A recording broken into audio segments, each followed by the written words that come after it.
Welcome to Natural Habitat Adventures Daily Dose of Nature, the old man of the forest and other old world primates, presented by Brad Josephs. Brad is our staff naturalist interpreter, and he's been guiding with NatHab Worldwide since 2005. Thanks for being with us today, Brad. I'll hand it over to you.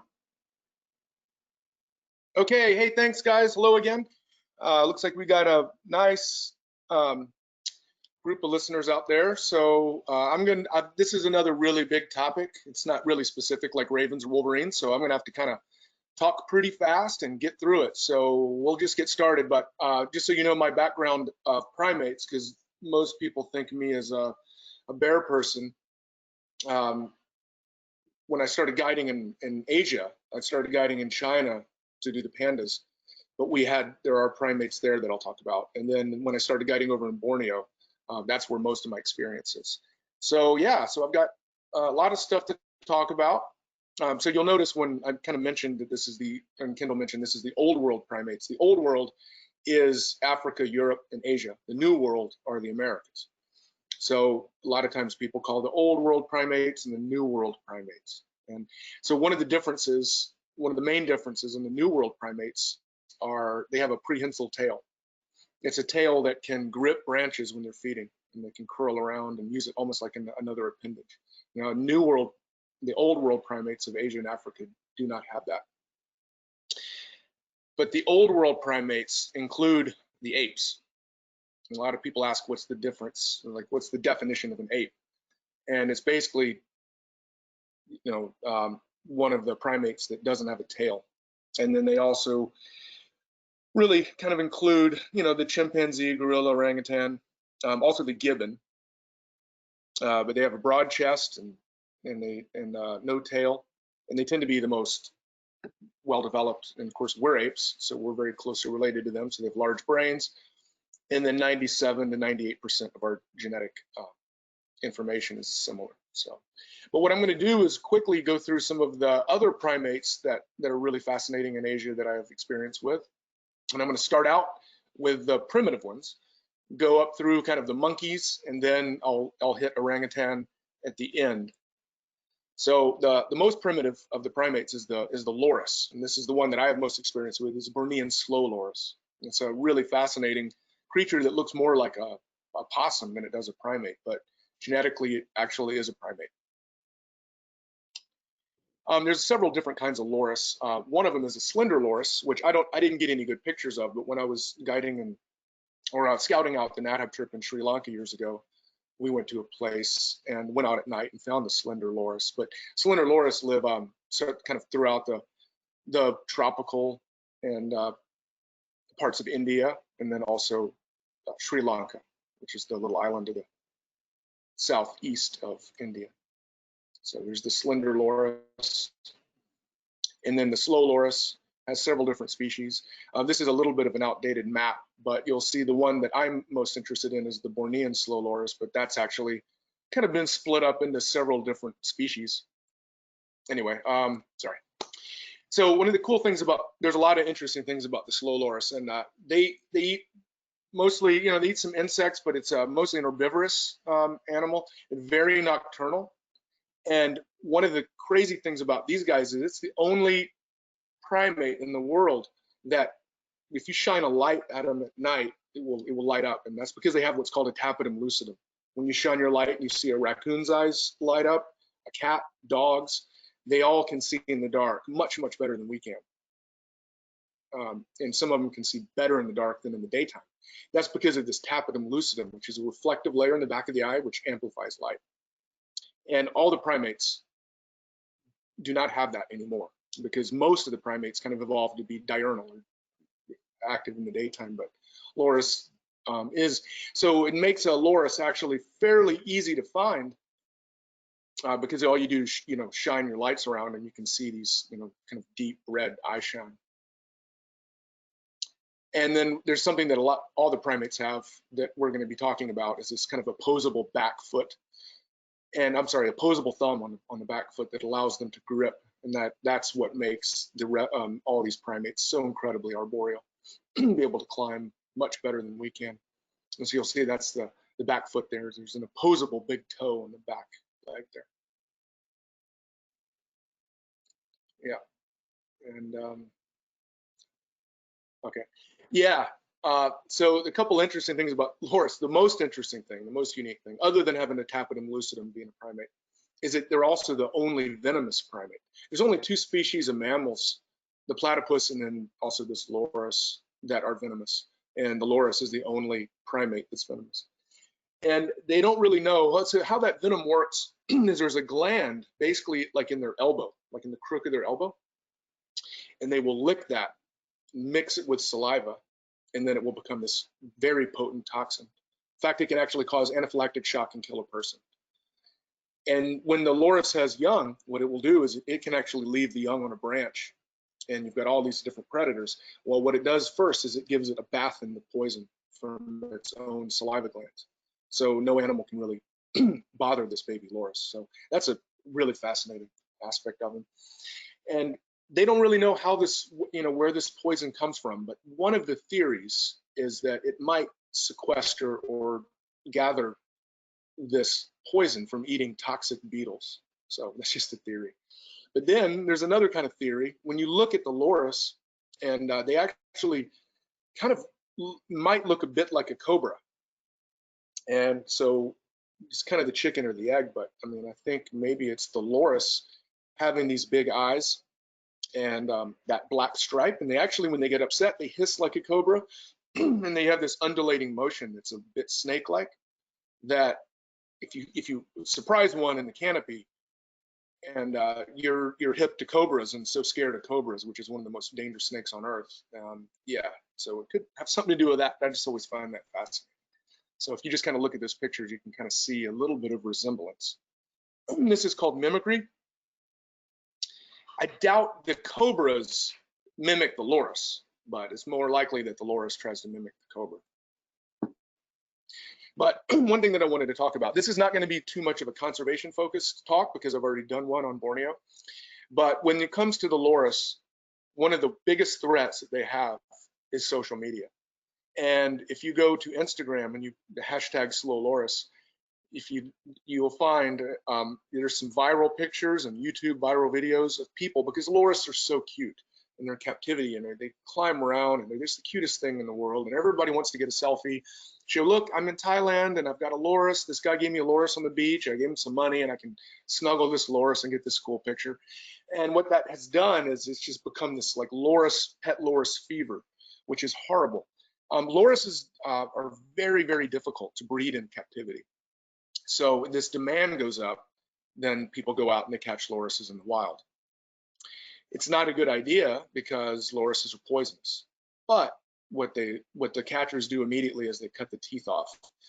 And so you can still get some poisonous bite from the loris, and it's definitely not recommended to have one. It can be very dangerous.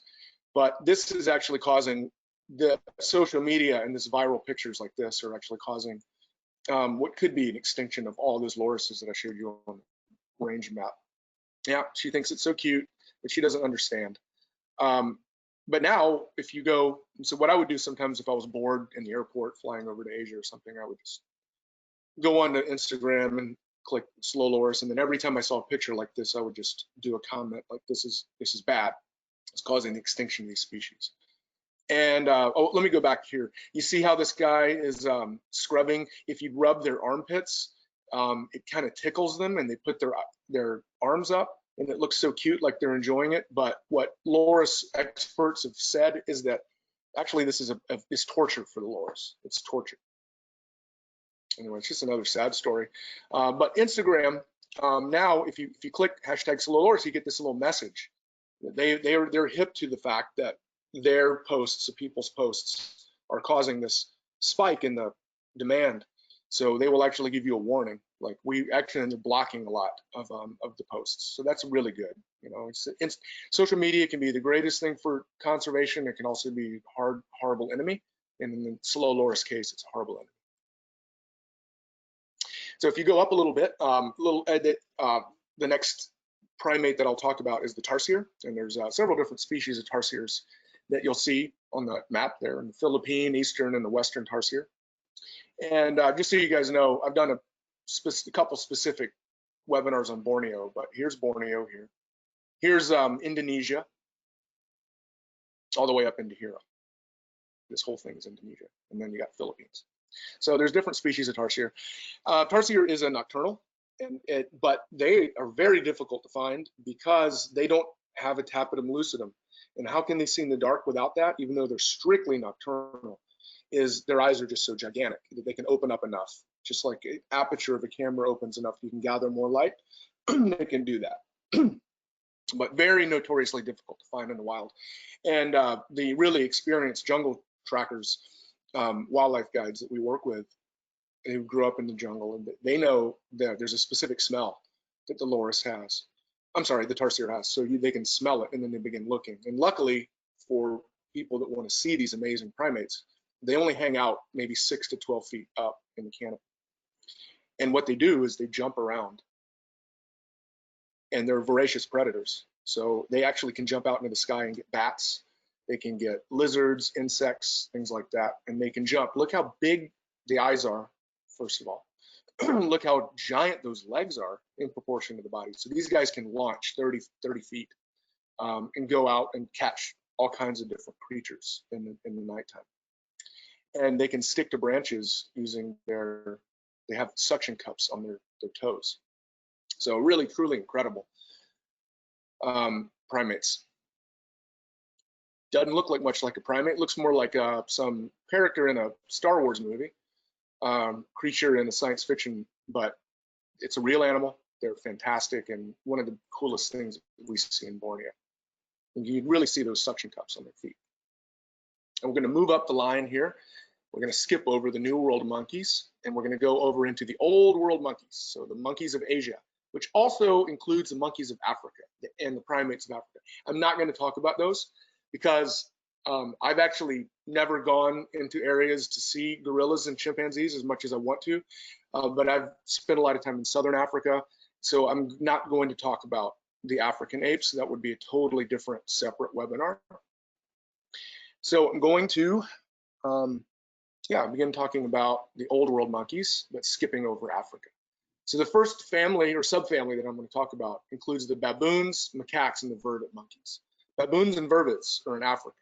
Asia's version of those are the macaques. So baboons and vervets are African, and the macaques are Asian.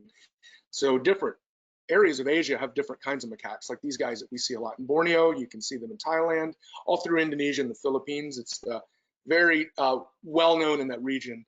A macaque that does very well around people, probably too well, and then it can be quite nuisances.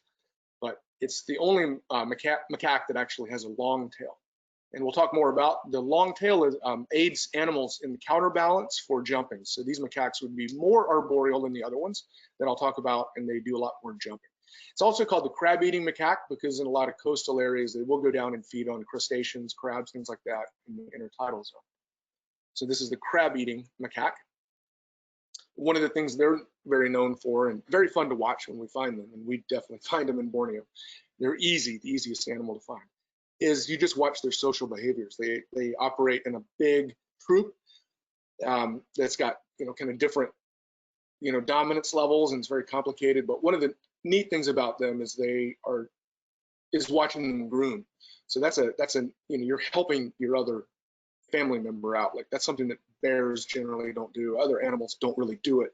It's being sympathetic to one of your family members and grooming, taking off insects and things like that. And actually, it's found that being a good groomer is going to be necessary if you're ever going to mate with a female. You have to groom her first, or else it doesn't work. The other macaque in Borneo that we know is the pigtail macaque. There's an interesting tail on these guys, a big, burly, muscular macaque. And we see them quite often. They're very aggressive. And when we see them, we usually try to avoid them because they actually are the most kind of dangerous, aggressive primate that I know of. But as long as you don't give them bad habits, like feed them and things like that, it's generally okay. But they live in the jungles of Borneo. Interesting little blue fingernails on this guy. It looks like maybe it lost the tip of its thumb as well. Now, as we're going through China in wild giant panda habitat, we encounter this very fantastic macaque called the Tibetan macaque in and the Chinese call it the old man of the mountains. So you can see how fuzzy it is. It does live at cold temperatures, high altitudes, in these temperate to alpine forest in China. And they are very well known to also be, I haven't really seen them too aggressive to people and never that dangerous, but amongst themselves, they're one of the most violent primates in the world. Again, having a troop and the dominant male will be in charge of the big troop of macaques, and then they will constantly fight and try to vie for this dominance position. And you can see the scars on this guy's face. And dominant macaque will usually, a Tibetan macaque, usually only, you know, maybe a couple of months before one of the other guys fights them. So it's kind of a violent world for this. Very, very cool. I love to see these guys, this Tibetan macaque in Sichuan. Oops, where did that come from? Oh, sorry, I'm going the wrong way. My fingers are too fat. But so these macaques, the females have a pink face. This is a female and then a baby. The other macaque that we encounter in the mountains of China is the Rhesus macaque. And this is also the macaque that people encounter when they go to India. And the macaques that are kind of always hanging around, trying to go in the garbage or steal food or beg for food or be a bit aggressive. But that's the Rhesus macaque. It looks very different. And I saw Rhesus macaques when I was in India in February, but I actually couldn't find any pictures that I took of them.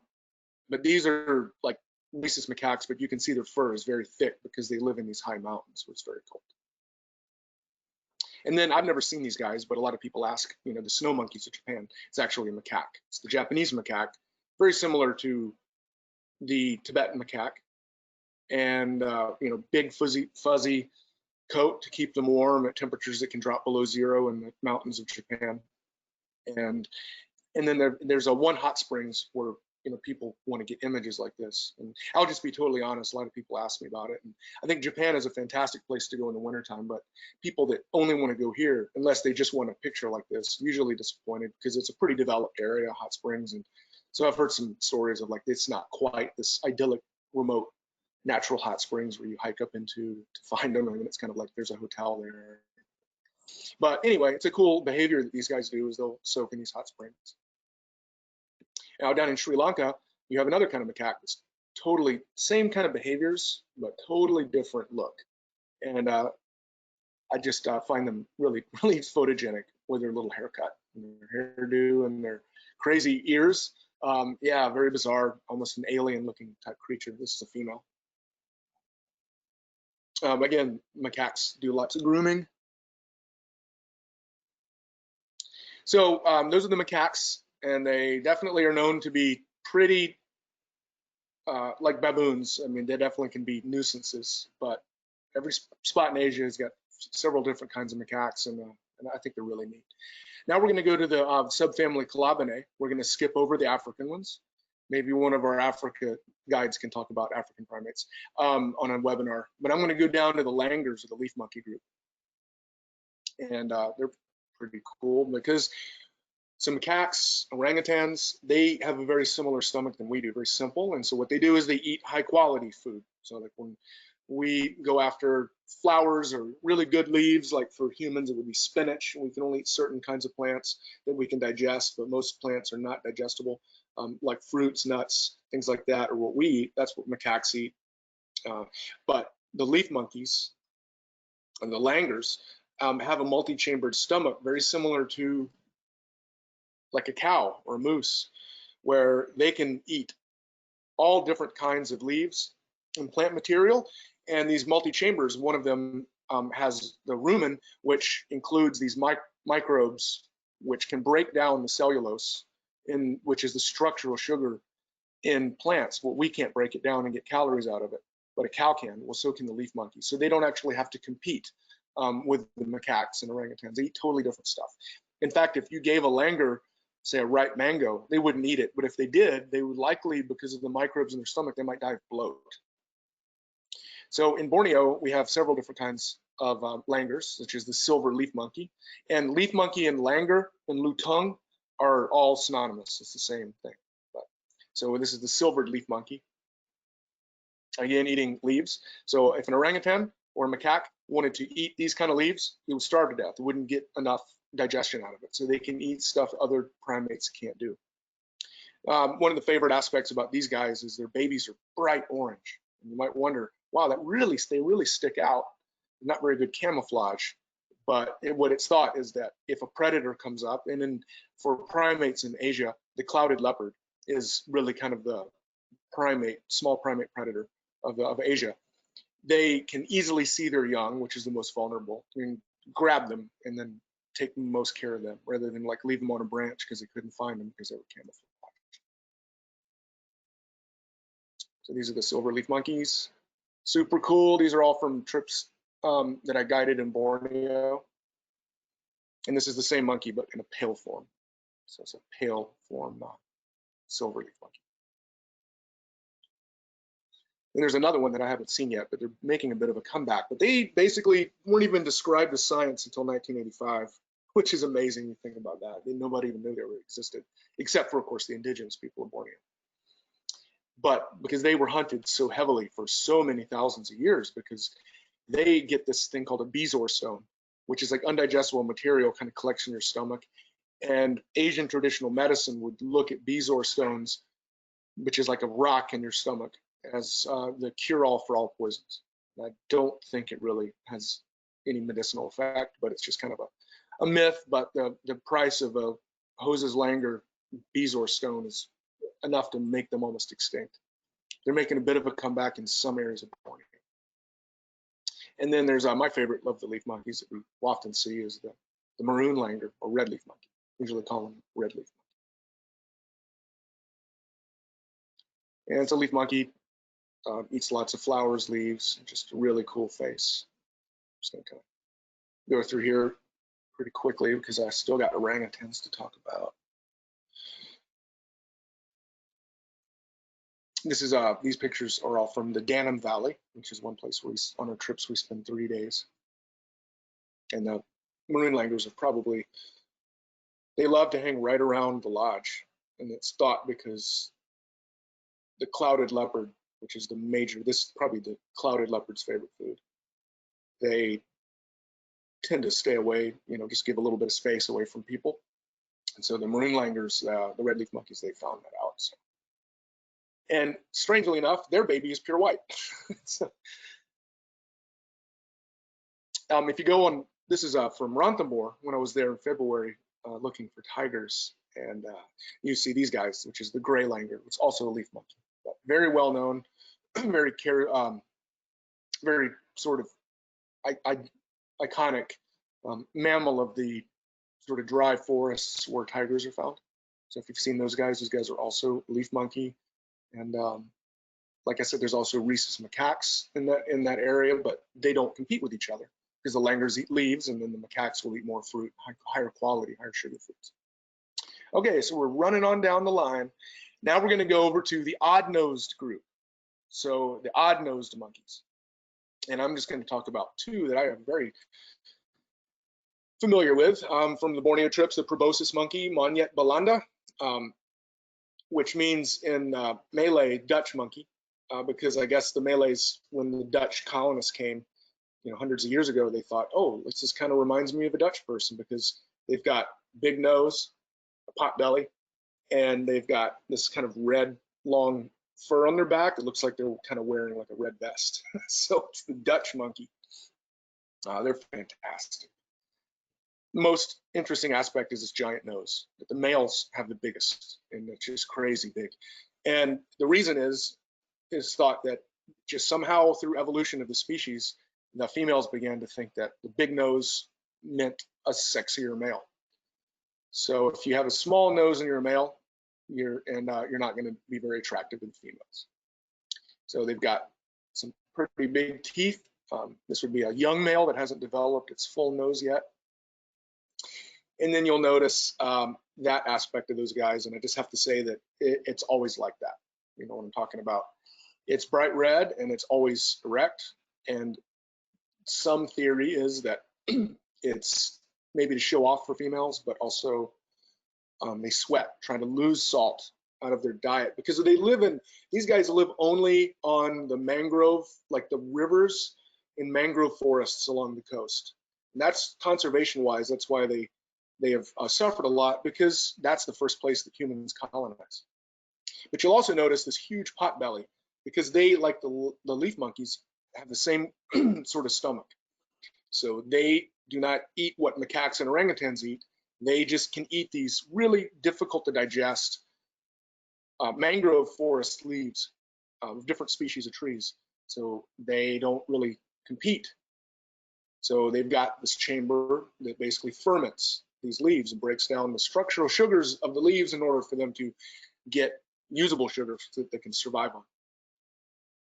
And then they've got this opposable thumb on their back foot, like I was talking about with the loris. It allows them to grip with their feet. They can hold on to branches with their feet. This is the only primate really that swims a lot. They don't swim unless they have to because the areas where they live are infested with these giant crocodiles, these saltwater crocodiles. But they do swim if they have to, if they need to cross the river. And this guy was swimming across a 1 mile stretch of the Kennebetangan. That's actually a female. You see the small nose. They're incredible leapers. I just say they're almost like a primate and a kangaroo hybrid. They've got these huge legs and they can jump. Long tail for counterbalance as well. Now, the thing I like the most about them is they've got this strange structure, social structure.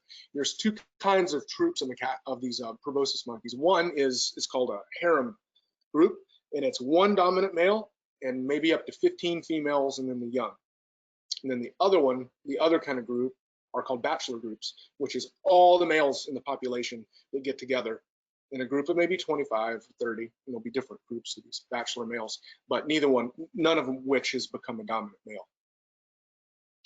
So whenever you get close, whenever these two kinds of troops come together, it's very, very, very entertaining because that dominant male continues to feel threatened by all these other single guys that are coming up trying to show off in front of his group of wives. So the vocalizations are fantastic, and they like to jump and break branches and just show off. And then when the big dominant male does that, some kind of big display, like, look how tough I am, all the females will just do this like hum of respect all together. It's like, hail the master. So it's pretty cool. So if you guys ever get a chance to go to Borneo, this is one of our key species. And then we got some babies that hang out, and then the females can either go start their own group when they get older, and the young males will go off and join one of the bachelor groups. Super cute little guys. So these are probably my favorite primate in the world. I just love them. There's the golden snub-nosed monkey. It's another odd-nosed monkey group. So one odd-nosed monkey's got a giant nose. This odd-nosed monkey has a zero nose. And nobody knows exactly why they don't have a nose. They just have nostril openings. One of the things one of the theories that I heard people thought was, well, maybe because they live in a very, very cold climate, up to over 10,000 feet in the mountains of China. It can be very cold. So maybe it's because, your nose can get cold because it's an extremity. So maybe they just evolved a smaller one so that they wouldn't be at risk of frostbite. And it's strange because when I talked about polar bears having a huge nose, it's a giant warming chamber to warm that air as it goes in. So I don't know why they have that, but it's definitely an odd-nosed monkey. And the blue face and the long shaggy coats. Now, the coolest thing about these guys is that their social group basically is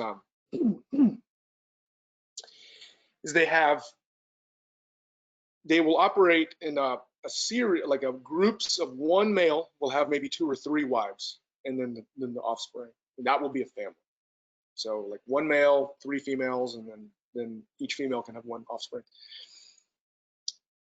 But lots and lots of those family groups will actually operate in a larger troop in order for them to help, plan things out or just have a safety in numbers and more eyes watching. But within that big troop, there are all these family groups that are constantly competing with each other. And as the male sees one of his females looking at another male too long, or there's every scenario. One of the females sees her dominant male looking over at another female that's not part of their little small harem group. Then there's the jealousy breaks out. And so when they get into these groups, there's constant bickering, fighting, screaming. But whenever they sort of work out their aggression, they come together and rebond. in their own little families in this hugging behavior. So they all give each other these hugs. And it's thought that the hugging really kind of started with them because that was a way for them on cold nights to kind of keep each other warm, especially the young ones. They just all get together in a big pile and they just hug. But whenever they get in arguments, like let's say the female goes after the, basically berates the male for staring too long at another female, when that's been worked out, she showed that's not right, I don't like that, then they get together and they just give each other a hug.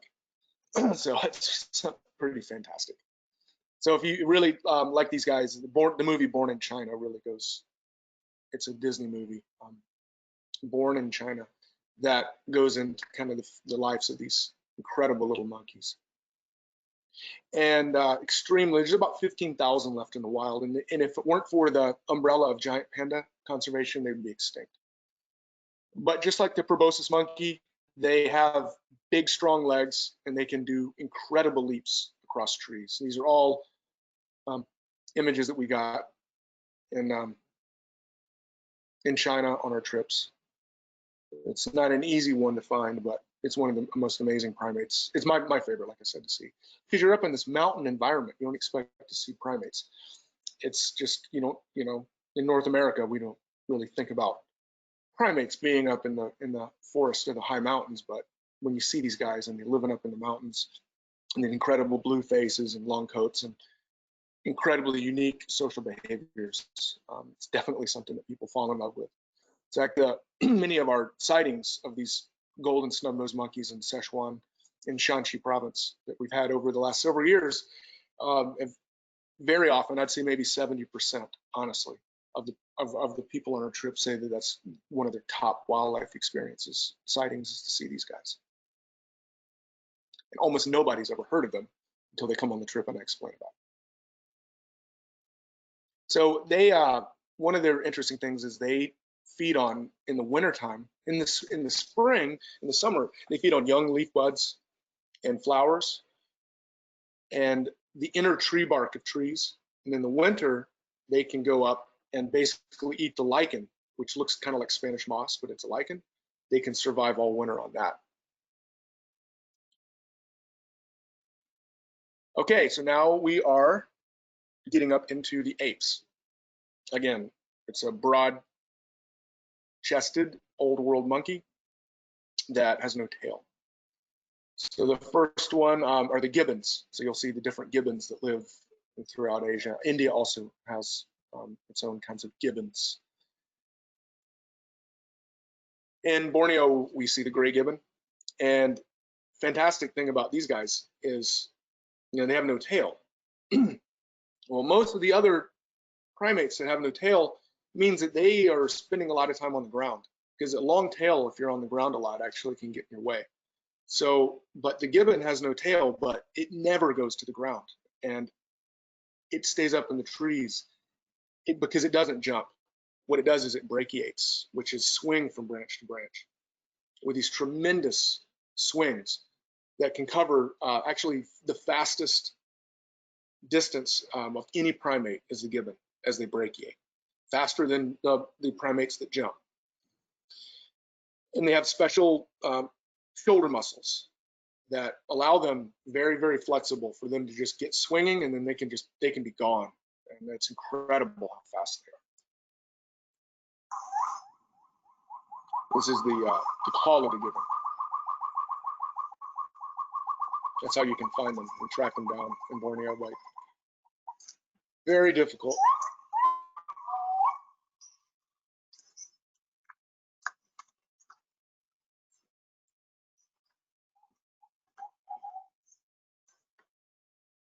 It's one of the very iconic sounds of Asia. Now, the structure, the social structure of gibbons is very unique. It's only a mom, a dad, and a baby. Or, yeah. So they basically, that call that you hear it starts out right at dawn, and that's the father telling all the other gibbon families, this is my area for the day, so stay away from us. And then they'll call again around 9 a.m., but then the female will join in, and then they'll call together. It's called a duet. And that's just them saying, other families, they don't operate in troops. It's just a very kind of territorial, but that territory will be very dynamic in their home range, and they just try to avoid getting in direct conflict with other family members. Very elusive. And the reason they really have a very difficult time walking, because their body is set up for this brachiation or the swing from tree to the point where, almost like a penguin that is such a great swimmer it can't fly anymore. These guys are such great swingers with their arms, they really can't walk. They don't like being on the ground at all. So they're very susceptible to habitat fragmentation. They can't cross roads. So if you break that forest up, then they've just isolated those individuals. Okay, so now we're going to talk about the orangutan, which I think most people want to hear the most about. And it's not orangutan or orangutan. You can see how it's spelled, and I have to be very specific in being respectful to the local people in Borneo. I mean, it is a Malay word. It means man of the forest. So orang is man, utan is forest. So it's pronounced orangutan, no G at the end. So I warn my folks about it, because there's nothing that bugs people from Borneo more than somebody saying, so are we going to see any orangutans? And then this is the range of the orangutan. There's 3 species. So this one, and there are different subspecies within these Borneon. This is Borneo orangutan. And then these are in Sumatra of Indonesia.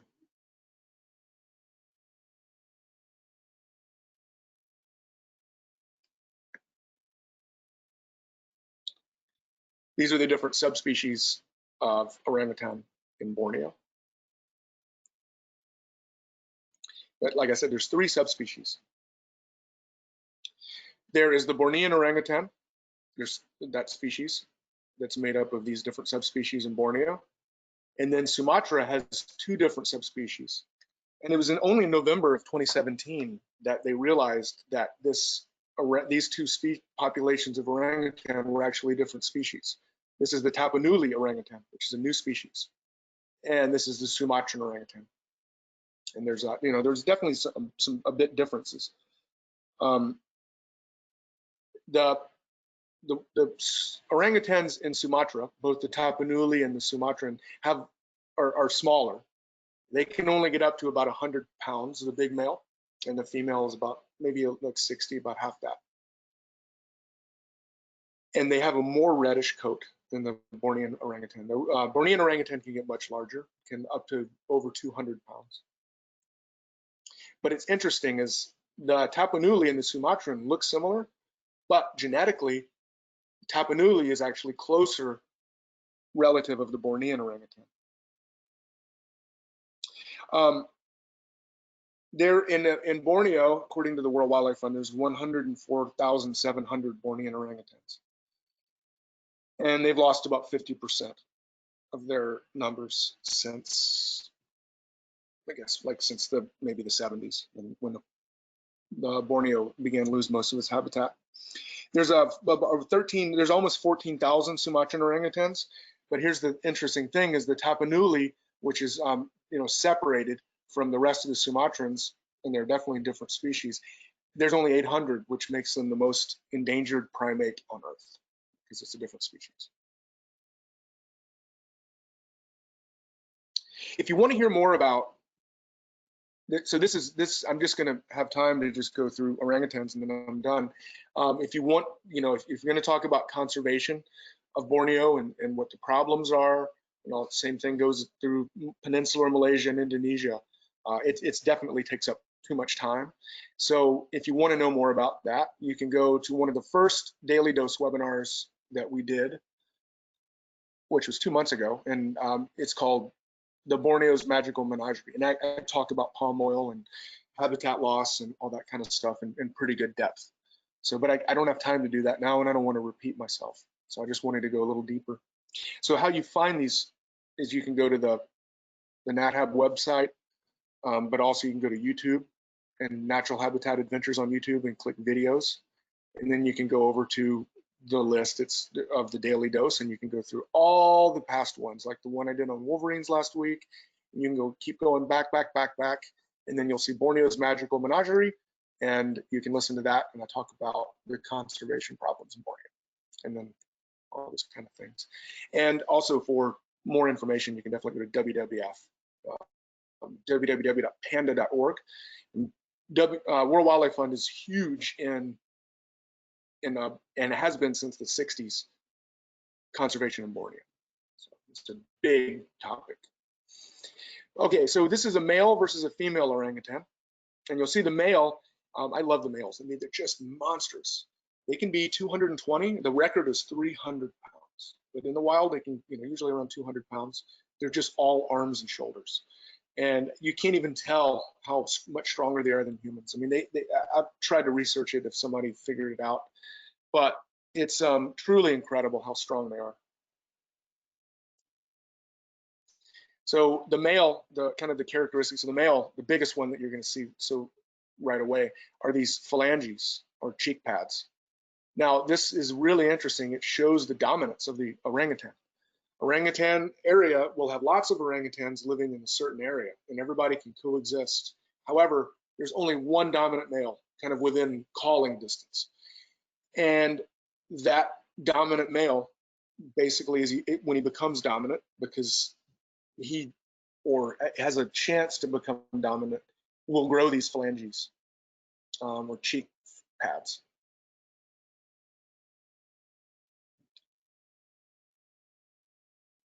And so they're very tough creatures. They do the when you get a couple males that are trying to challenge each other for dominance, it can be very violent. I've never seen a fight before, but I've heard a lot about them. But you can see with their strength and also these teeth, it's not something that would be a pretty awesome thing. It's one of my highest things on my bucket list, is to see two big males fighting. But these phalanges is one aspect, but also as a male becomes dominant, is you get this sort of pouch under the throat. You can see it very good there. This is a wild orangutan in the Danum Valley, big guy. And this is him when he's doing this long call. It's like, ooh. So what he does is that long call attracts females, and it also tells all the other male orangutans, I'm dominant. So if you're you have to be submissive to me and get out of my way, or we're gonna fight. And it's this long call is what it's called. This is a big male orangutan living in Danum Valley, but he's not dominant because there's already a dominant male. So you'll see that he doesn't really have the cheek pads. Now, if that dominant male gets old and goes away, this guy, there's a void, maybe somehow, and this is all a mystery. They don't really know exactly, but this guy would very quickly grow those cheek pads and grow that throat pouch and then become dominant. Now, this is a female orangutan. Female orangutans will only mate willingly with a dominant male, a guy with the phalanges. Otherwise, she wants nothing to do with him. So that call that they make is very attractive. And like, let's say that the reproductive cycle of orangutans is exactly the same as humans. They have like 30-day kind of estrous cycle and stuff. And so when a female is single and it's that time of the month that she wants to mate, if this guy came up to her, he'd sure love to mate, but he doesn't have the opportunity because he's not dominant male. No female will give him the time of day. So it is something that happens in orangutan, and I've seen it several times. It's these kind of big guys like this, but they're not dominant. Actually, they will mate with the females, but without their consent. And there's it can be a struggle. It's just something a part of the orangutan world. And this is a young female who was mating with in Danum Valley, who was mating for the first time with that big dominant male that I showed you giving the long call. That was in the same experience that we had. Orangutans are very solitary. This is an older female. I'll talk about the solitary part in a minute. This is an old female. She's 47 years old, and she's semi-wild, living in one of the rehabilitation forest areas. But 35 to 45 is generally what it's thought is the orangutans will live in the wild. And the oldest orangutan was in the Perth Zoo, and it was got to be 62 years old. But in the wild, it's usually 35 to 45. but this is an old female, 47 years old, Suduka, at, in Semenggah, which is in Sarawak, Malaysian Borneo. Again, they have the opposable thumb on both their feet and their hands. So the stuff they can do is pretty incredible. Orangutans do not jump, ever, ever, ever. They don't jump from tree to tree. They can't, they will not. They do not brachiate like gibbons. So what they do is they just swing, like they don't, oh, well, they just grab a branch and then they'll use their body weight. That branch will come over, they'll grip the branch, and they're like engineers being able to navigate the forests strategically by going from each branch, and then one branch can basically bend over to the other tree. And if they can't do that, then they will go to the ground and go up the tree, the next tree. But seeing their opposable feet, and they have this strange kind of system where their resting pose of their fists and their feet is basically rests in a locking position. So they can hang like this without really having to put any effort into it. It just like automatically locks. Now their intelligence is fantastic of the orangutan. I got a couple notes here that I was reading some articles about it. And really, orangutans are similar to gorillas and chimps, but maybe it's a bit different. And some people believe that orangutans are the smartest. They just might be smarter in different ways. So this is one kind of funny quote by this primatologist. If you give a chimpanzee a screwdriver, he'll break it. If you give a gorilla a screwdriver, he'll toss it over his shoulder. But if you give an orangutan a screwdriver, he'll open his cage up and walk away. So their specialty really is known for a problem solving. But they don't often appear as maybe intelligent as chimpanzees because they're very aloof. They're just very reserved, which I think is kind of the interesting part of their mystique to their intelligence. They just sit back and watch and think. And they've actually not scored as well in some of the tests that chimpanzees do because it's thought that they know that they're being tested and they just don't really want to play that game. But speaking of games, there's some captive orangutans in Atlanta that they've taught how to use computers and will basically play online games with each other.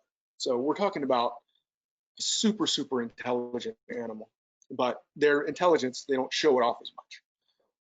But for the people of Borneo and other orangutan habitats of Indonesia, like when you get the indigenous people, they are fantastic at knowing this. You know, like Borneo's got 15,000 species of flowering plants, 3,000 species of trees.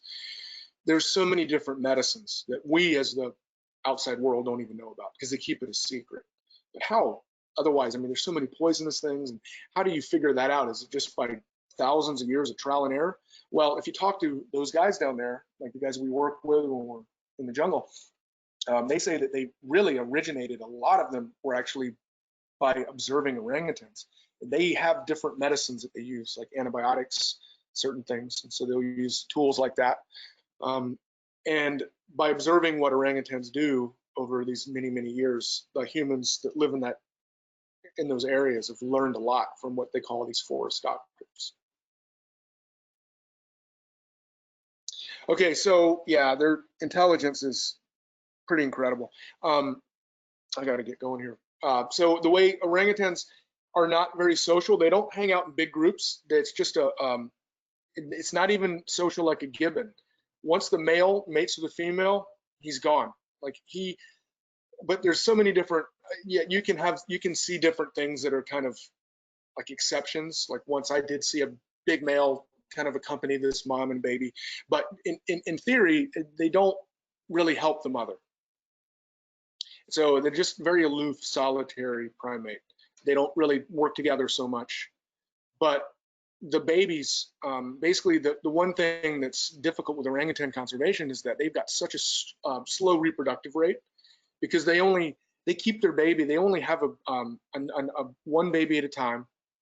And then they only have a baby once every 7 or 8 or even 9 years. So it's just like humans that take a long time to raise their children, but it's only one at a time. They can't have multiple. In the first couple years, these orangutans would just, they just basically never, they just grip mom and never let go.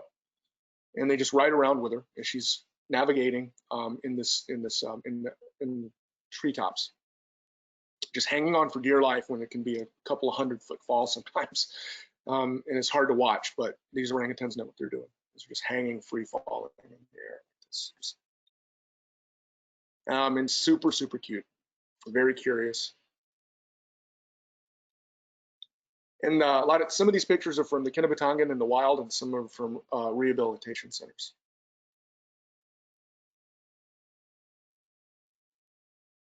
Look at the hair on that guy.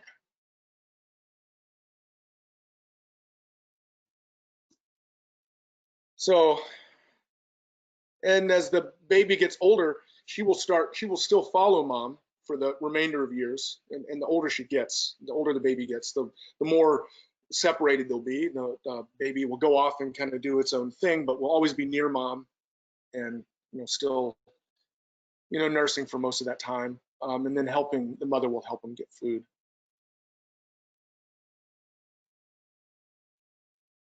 Now, this is, like I said, there's lots of exceptions with orangutans. And what we saw, and this is again at Semanga Rehabilitation Forest in Sarawak, Borneo, is there was this one baby that was about, it was like 7 years old or something, and the mom had a new baby, and then the older sibling, that mother is not responsible anymore when she has a new baby. That's it. However, it was very unusual. We found that they would still come together and be very affectionate, and I found that to be really amazing. And then even when the babies are older, the mom will help them with food. So like this is a coconut. Well, baby can't break a coconut open, so the mom can just break a coconut open against the side of a tree, drink some of the water, and then break it up, which is a very difficult thing to do. And you have to be very strong to break a coconut up with your hands and your teeth. But this is kind of how they feed the babies. She will just present food in the lips, and it's kind of like a little kiss. So incredibly cool. In the wild, orangutans eat lots of figs, fruits. Like these are river figs on our wild orangutans on the banks of the Kinabatangan River. So it's thought that female orangutans usually need about 1,500 to maybe 2,400 calories per day. But the males, well, need more than that, like at least 2,400 to 3,000. However, what happens in the jungles of Borneo is you'll get these mass fruiting events where a certain species of figs, it'll be fruiting season, and there'll just be fruit all over the place. And they can actually eat 8,000 to 10,000 calories in a day from these fruits during these mass fruiting periods. They also eat young leaves. Now, it's interesting is that these in Borneo, I think it's because the light's so harsh. Young leaves have kind of a reddish color to them. Maybe it's some kind of way for them to protect it from the harsh sunlight. But so the orangutans can easily, humans can look up and see where the young leaves are, which are the most sweet and digestible. And so this is the kind of stuff that they eat in between these fruiting periods. The other fantastic thing about orangutans is they build a nest. It only takes them about 5 or 10 minutes to build a nest. But every single night, wild orangutans will build a new nest in the trees. Every day, like 4:30, 5 p.m., 5:30 as it starts getting dark. If you're hanging around orangutans, well, you better have a flashlight because it gets dark fast in the tropics. It happens really quick. But watching these orangutans build these nests, yeah. And talk about using a tool, and they're so skilled at breaking branches off and kind of weaving this really complex nest every single night. And they do it at the very tops of the trees. And so one of the interesting things is that now they're using drones to kind of do aerial surveys, and they have a formula they know if they count so many nests that they actually can get a really good handle on how many orangutans are there, rather than have to walk around in this dense forest looking for these orangutans. They can just count the nests. So I'm going to talk about a little bit about these kind of sanctuaries that I mentioned, and probably the first kind of the most famous orangutan conservationist is this Baruki Galdiakis, and she trained under this Dr. Leakey, who was a primatologist that trained the 3 most famous primatologists in the world. Diane Fossey with the gorillas, of course Jane Goodall with the chimps, and Baruti Galdiakis, she was the orangutan girl. And her story is very long, but she has written a great book that I have listed right there. And it's a story of her life, and it's fantastic. And she does have a camp. It's called, is it Camp Leakey in Kalimantan. It's not a place that we go because we stick to Malaysian Borneo, where there's just lots more to do, and there's lots of orangutans up there. But there, it is possible to visit this Camp Leakey and hear the story about this woman that dedicated her life to basically, and what she did, and what the other places I'm talking about right now are these sort of rehabilitation areas. So you have an area of wild forest, but you basically, if you get orangutans that are found orphaned in areas that were logged, the other big problem is that people would try to catch baby orangutans and use them as pets, and it's illegal. So if you confiscate those guys, what are you going to do with them? Well, you can take them to these sanctuaries and then rehabilitate them to be wild orangutans again. So it's all wild forest, but the only catch is that they're learning how to be wild, and if they run into problems because they don't know everything about how to live in the jungle, they can go down and there's like supplementary feeding, and then eventually those orangutans can just become more wild and begin reproducing into a population. So that when all the pictures you saw of these orangutans on platforms, this is the very famous one called Sepalak. So there can be lots of orangutans there, and there's a naturally breeding population. But if they ever get really hungry, then they come down and they can get supplemental food if they need to. And so that's a great place for us to see orangutans up close and personal. And you have to be careful if you ever go to these places. If you're with a guide like myself or my partners in Borneo, we would keep you out of trouble. But these guys, especially the young males, can be very, very cunning. And what they love to do is take people's stuff. And if they go grab your phone, something like that, you'll never see it again. And I do have a couple of interesting stories. Like this guy, when I was working at the Sun Bear Center, which is right next to Sepalak, there was this one, I can't remember his name, it starts with a CH, but he was really naughty, and probably the most naughty, and he actually hurt a lot of people. And for some reason, whenever I would see him, he would basically like chase me, and I have to run away. And luckily, you can actually outrun an orangutan. It's one of the animals in the wild that a human can outrun. And up in the locals there told me that he just hates guys with beards. He just doesn't like it. So one day, I was in the bear house and I was cutting up food for the bears. And this is basically a kitchen area surrounded by a cage. And he came up and just started watching me. It was really eerie. Well, about time to leave, we had to go give the food that I prepared for the bears. He just wouldn't go, and he was just standing right there, hanging on the door. So we tried everything. We threw bananas out to try to lure him away back into the orangutan area, which is kind of next door in the jungle. But he basically just went out and grabbed a banana. And even though there was 10 people there, he was only fixated on me. But this is a way for him to this is like they're solving problems. And they told me he wanted to actually hurt me. So what he did is he peeled this banana, just very, very delicately, and he had the banana in his hand. Then he reached in through the cage and presented this banana to me. Like, here you go. And all the guys were like, you don't grab that banana because he's going to grab your hand, and we're not sure what's going to happen after that. So yeah, they can definitely be extremely smart, and in certain places very, very naughty. And there was another story that I think I don't have time for, but maybe on my blog I'll write it. Okay, so that is what I've got so far, and so here's kind of the closing at the top of the hour here. You can go to my blog site, and I haven't done it for last week's webinar yet, but I'm very close to having it finished. But every webinar that I do, I answer all the questions, and you guys have lots of questions, and we don't have time to answer all of them. So you can go there, and I will take the list of the questions and I'll answer them. And it may be like this weekend or early next week or something like that. Well, I'll have all the answers to this. But the website for my blog is Alaska Bears and Wolves. You can also go to my Instagram page at Brad Joseph's Photos, where I've got tons of pictures of Borneo, everywhere. Polar bears, brown bears everywhere that I got. China, lots more Chinese wildlife. And that is my last slide, Kendall. Hope you're still there. Thank you. Yeah, I'm still here.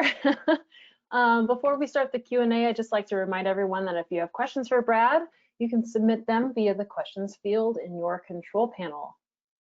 Okay, we'll stick around. I know it's the top of the hour, so if folks have to leave, we'll get the replay out to you in a couple days. But for those of you sticking around, we'll have a few minutes for questions with Brad. Okay, first question, Brad. We have someone watching who was in Borneo in 1991 and said at that time the habitat loss was significant, and they're curious about what the status of the habitat loss is today. Yeah, and I go through that in that other webinar that I did 2 months ago. But basically, the worst thing, in 91, it was in full swing. And actually, it was just getting started, and the habitat loss went all the way up until around 2001, where it was just unbelievably uncontrolled. And it's because of what's called the mega rice project of Indonesia. And then after that, you began to get the palm oil demand went up so high. So you had tons of the demand went up so high, and palm oil so easy to grow in Borneo that you had so much habitat loss. And I go and explain that in that webinar much better and what you can do to help that. But right now, the loss of habitat has slowed down considerably. But the problem is that during that period between mostly it was about between 1985 and 2010. It was just totally out of control. But now it's more of like rebuilding habitat and preserving what's there. But yes, it's I was there in 2000, and that was right as the worst of the habitat loss. No, it was just right in the middle of it, and it was heartbreaking. So. But that's definitely another webinar. Lots to talk about there. Yeah, thank you. Is the purpose of the male orangutan's cheek pads to indicate dominance only? And how do they grow? Is it fueled by testosterone? Yeah, it must be some kind of hormonal thing, but right now it's still a mystery of what spurs that development, and it's just kind of a fatty tissue, and it serves nothing more than the big nose of the proboscis monkey does. Is it just makes them look dominant and makes them more attractive to females. So yeah, it's got to be some kind of hormonal thing. So if you're a male and you could grow into that stage, but there's a big dominant male there that is in his prime and you don't stand a chance, you don't develop those. It's the thought, because there's certain places in the wild where there will be several kind of up and comers, but they think that when there's a lot of dominant males in the area doing those long calls that are competing with each other, if you don't stand a chance, that it suppresses the formation of those phalanges in that throat pouch. And it's all for showing dominance. And yeah, it's really interesting. Again, still a bit of a mystery. They don't know. Do females continue to have babies throughout their entire lives, or is there a stage that they come to like human women do where they're no longer reproductive? Yes, they will go through. I mean, like a female orangutan and a female human body of a woman is extremely similar. So they will go through like a menopause period, and probably in their mid-30s, depends on the orangutan or where it is, they will stop having children. And how big are the babies when they're born, the orangutans? Oh, just about. Yeah, so I would say, just the easy answer would be like half the size of a human baby. Very, very small. There were some questions about their nests. So I'll kind of combine all the questions into one multi-part question. How many orangutans are there per nest? Is it just mom and baby? And are the nests ever reused by orangutans? And if not, do other animals come in and move into their nests when they're done with them? Yeah, that's a great question. Okay, so orangutans, they're very aloof. They're only off to themselves. So mom and baby will have a nest, and that's it, or a single female. or a single male. They will all have their own individual nest. So they don't come together in any kind of a social group and share anything like that. Only the mother and babies would be the only time where you'd have more than one orangutan. And as the babies get older, they will learn how to build their own nests, which is kind of cool. And then so you might have a small nest nearby. I don't know about other animals. I mean, I'm sure rodents and things, but not really, no, as far as using old nests. And in the wild, they always build a new nest in a different tree. However, in some of the rehabilitation centers, they will use the old nest. They can sometimes use an old nest, but in the wild they never do. And nests don't last that long because those are dead leaves up at the treetops, and they rot very quickly. And Borneo's got thunderstorms every day, so it's pretty fast where, you know, those leaves will die and the branches dry out in that hot sun, and then thunderstorm will kind of blow it away. So they don't last that long. Okay, great.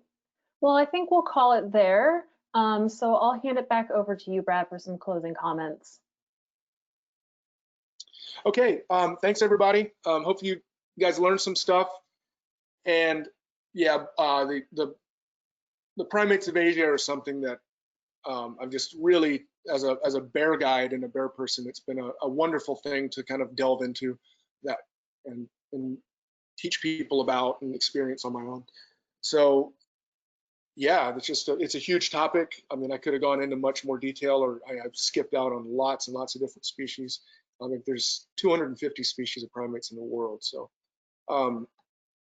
but hopefully I hit enough orangutan stuff, which is what most people are most interested in, but also some of those other ones I talked about, you know, the tarsier, the loris, the golden snub-nosed monkey, the proboscis monkey, you know, just incredible, all the diversity of wildlife that we have in the world. So the more we appreciate it, then the more the world will be more encouraged to conserve it. So yeah, I guess that's about it. Hopefully some of you guys can go on a trip with me one day when all this mess is over. Yes, absolutely. Or not have in general. Well, thank you so much, Brad. That was wonderful. And my thanks to everyone who watched today. Be sure to join us tomorrow for our next Daily Dose of Nature.